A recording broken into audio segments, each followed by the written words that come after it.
Hello, my name is Ebenezer. I'm a postdoc in Professor Kat Holt's group at the London School of Hygiene and Tropical Medicine. And my poster is entitled Nanopore-only assemblies for genomic epidemiology of Klebsiella pneumoniae, which is a global priority pathogen. So Oxford Nanopore technology has rich potential for genomic epidemiology studies and at the point of care, particularly also in low resource settings, because it's cheaper than other platforms like Illumina, and also it's portable, has a small laboratory footprint, etc. However, reliability or accuracy of its base calling has resulted in its limited use for critical tasks such as detection of AMR genes and virulence typing, etc., and cluster detection during outbreaks, such that Illumina remains the gold standard despite its being more expensive.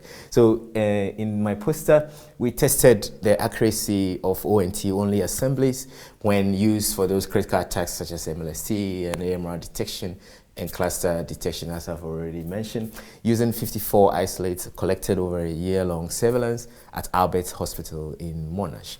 We produced 10 assemblies for each sample, 6 of them being nanopore-only, base called with the 3 algorithms: fast base calling, high accuracy or super accuracy base calling, with or without polishing by Medaka, and then 1 Illumina only, and 3 hybrid assemblies as the gold standard. So the results which are shown here shows that when you are using ONT only for detecting MLST, you get an accuracy of greater than 87% if you use the super accuracy model with Medaka polishing.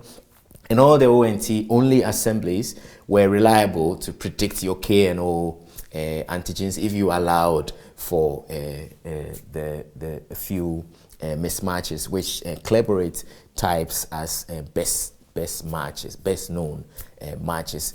I forgot to mention that we use Pathogen Watch platform for this because it accepts both reads and assemblies, and also it incorporates captive for typing Klebsiella. It includes Klebsiella, which detects AMR genes, virulence genes, etc.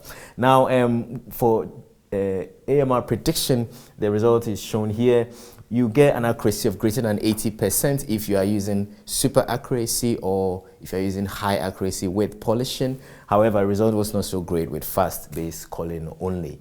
And when it came to cluster detection, that was where we saw that the technology needs a bit of improvement, because for Klebsiella pneumoniae, a SNP threshold of 25 is being accepted in the community as good enough to delineate recent transmission clusters. However, my result is showing that for ONT-only assemblies, we need to perhaps relax the threshold a little bit to 50 SNPs, in which case then we could use it to delineate your transmission clusters. So in conclusion, you can detect MLST, we can detect K and O antigens and AMR genes and mutations accurately or reliably using ONT-only data.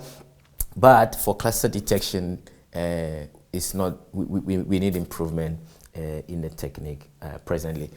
However, I forgot to mention, trees built off of ONT-only assemblies show the topology that is expected, except that fine-scale delineation of closely related isolates need a bit of improvement.